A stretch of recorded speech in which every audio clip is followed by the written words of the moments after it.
Namo Arihantanam. Om Namo Sittanam.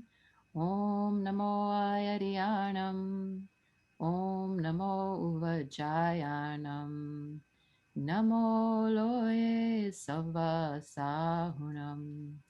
Eso Panchanamukaro Savapava Panasano Mangalanam cha Salvesim Paramam Have Mangalam.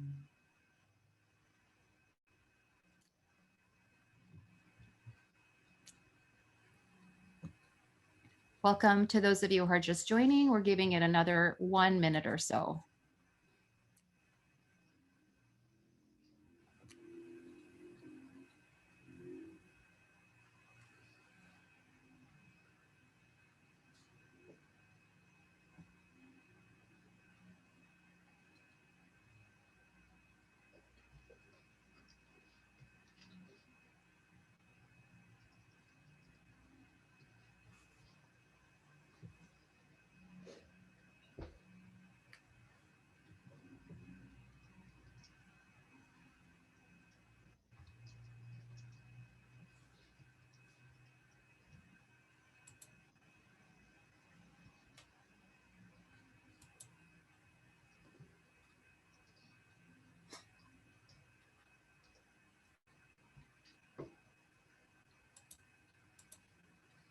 All right. Well, if we have folks straggling at the end, or sort of as we go towards the middle or at the end, we'll just welcome everyone as they come along. I see one more person who's connecting.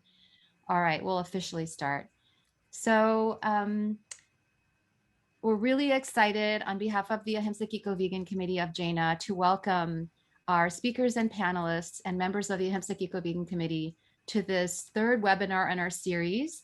This webinar is entitled Moving Away from Animal Experimentation, How the COVID-19 Pandemic Has Shown Us What Scientific Research is Important to Human Health. And we have the video on today for our speakers and panelists.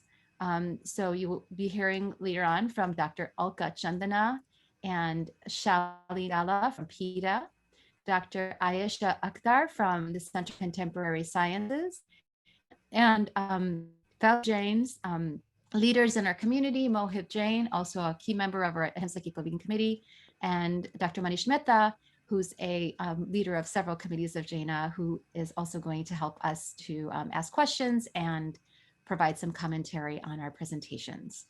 So a little bit of background in case folks want to know a little bit more about this speaker series. I'm going to go ahead and share my screen. So give me just a minute to do that. And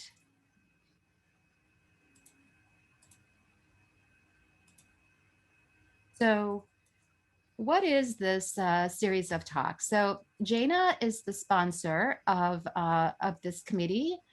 Jina is the Federation of Jain Associations in North America, which was founded in the early 1980s. And it's an umbrella organization of 72 Jain centers with the mission to promote the Jain way of life, of which Ahimsa is a key part. It's the largest organization of Jains outside of India with 150,000 members in the US and Canada. There are 32 committees, including the Ahimsa Eco Vegan Committee. And if you look at the logo here, you'll see Ahimsa is a central part of what's in this sort of palm, in peace. And there's something here about nonviolence in thoughts, words, and actions. So this is really, nonviolence in Ahimsa is really central to what we believe as Jains. And the committee that we represent is the Ahimsa Eco Vegan Committee. As expressions of Ahimsa, we support personal transformation, community education, and advocacy for veganism, not eating, wearing, or using animal products, and reducing, eliminating activities contributing to global climate change and destruction of the planet. We have a webpage which you can reference for further information. And we have an email address as well.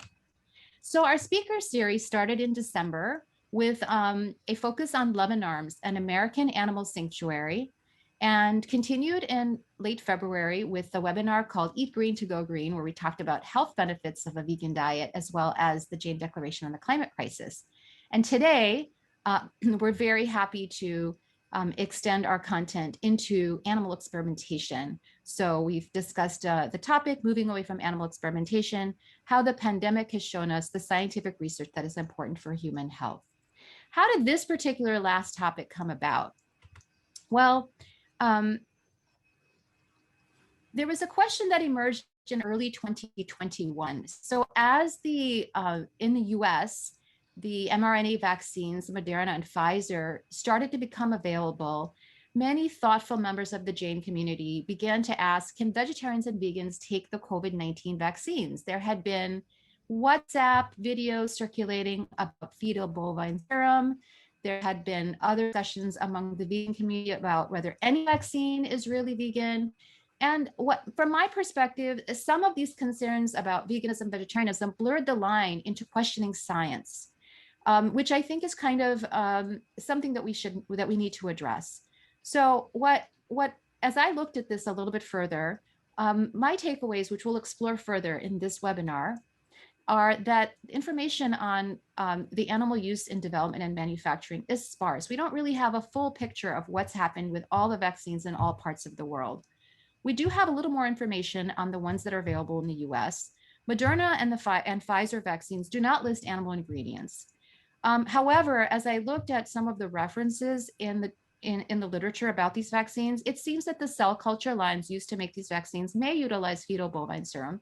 And in fact, most of the vaccines used at some point in their manufacturing development utilize some or other ingredient that may be animal derived.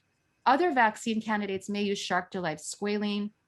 This was highlighted in a New York Times article that also showed that non-animal alternatives are possible and actually being developed by a particular company based in California that may need to be encouraged further.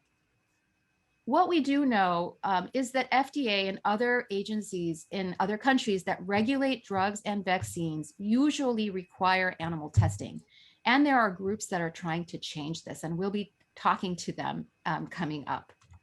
So I just went back instead of forward. Here we go. So here is my perspective on the bigger picture of the question about the COVID-19 vaccines. As Jains, we do believe in systematic observation and analysis and consider our practice consistent with science. This is something that we've been saying in our events for a while, that we're a scientific religion.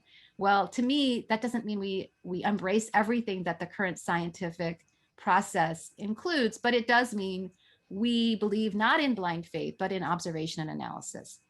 What I think that the science shows is that the vaccination is the key to saving lives through ending the pandemic.